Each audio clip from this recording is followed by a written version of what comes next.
The Pompeii worm lives beside water hot enough to make tea.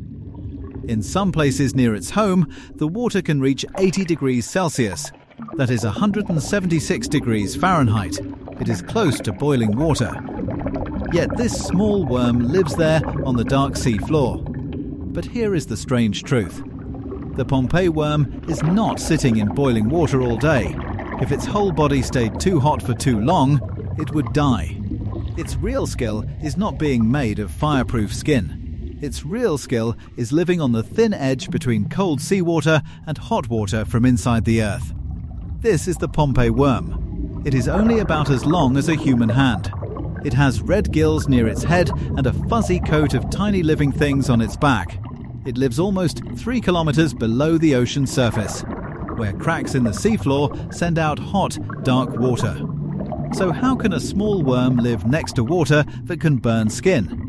Why does it build its home in one of the hardest places on Earth, and what is the fuzzy coat on its back really doing? To find the answer, we need to go to a place called a deep sea vent. Seawater moves down through cracks in rock, gets hot, and comes back up through holes in the seafloor. When that hot water meets the cold ocean, it makes dark clouds that look like smoke. These are called black smokers. The smoke is tiny bits of rock and metal in the water. Near some vents, water can be more than 300 degrees Celsius. No fish or worm can sit inside water that hot. But the Pompeii worm does not live inside the hottest stream. It lives on the outside wall of the vent. There, hot water from below mixes with cold seawater from above. This makes hot and cold water meet close together. The worm builds a tube on the vent wall. The tube is like a small paper tunnel. Its back end stays deeper in the tube, close to the warm water. Its head and red gills reach toward cooler seawater outside. So one end of the worm may be much warmer than the other end.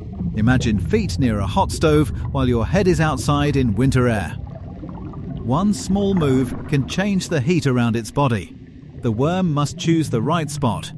Too far from the vent, and it loses its home. Too close, and the heat can kill it. For many years, people said the Pompeii worm was the animal that could live in boiling water. It became famous as the hottest animal on Earth. But later tests showed a more careful story. The worm can handle more heat than almost any other animal. It does well in warm water above 42 degrees Celsius, but if it stays at 50 to 55 degrees for around 2 hours, it can be badly harmed or die. So why do people find 80-degree water near the worm? Hot bursts can move past its back end. The worm may feel short heat spikes. But its whole body is not at that heat all the time. Its head stays near cooler water. It can move in and out of its tube. This helps it avoid the worst heat. That is what makes the Pompeii worm so amazing. It is not a simple heat-proof animal, it is a careful animal living at the border of two worlds. On one side is cold deep seawater. On the other side is hot water from deep rock.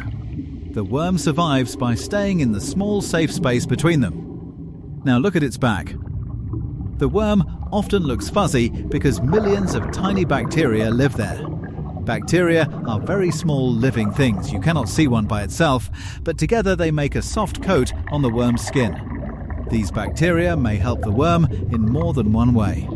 They may use the strange chemicals in vent water as food. They may also help deal with some of the harmful chemicals around the worm. The vent water has chemicals that can hurt many animals.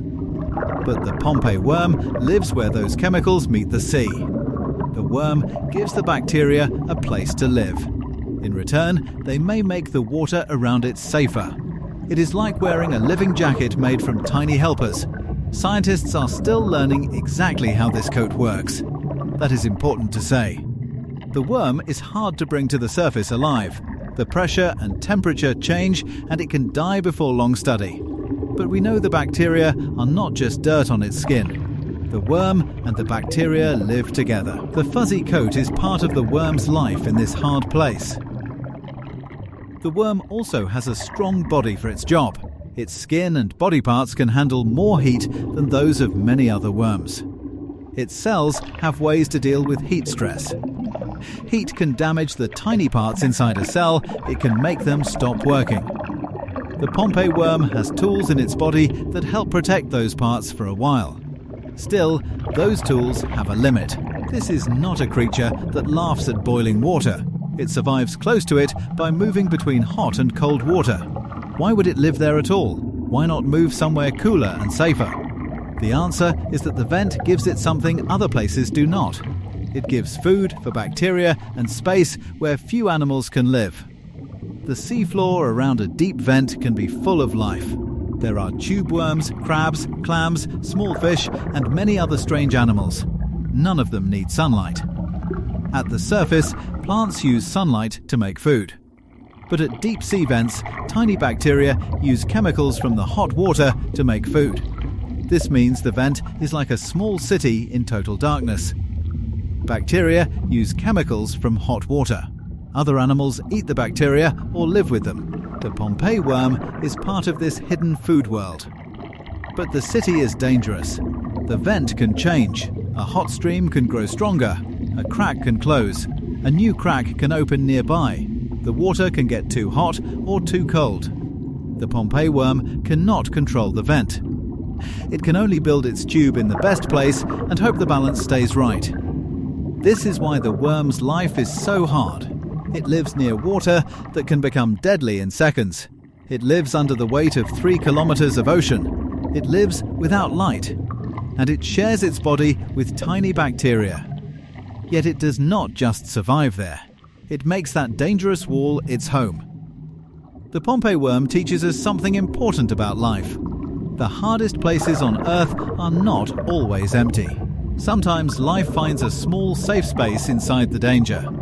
It does not beat the heat by being stronger than heat. It survives by using every small edge it can find. So the next time you hear that the Pompeii worm lives in boiling water, remember the full story. It lives around boiling water. It lives beside it. It feels short waves of fierce heat.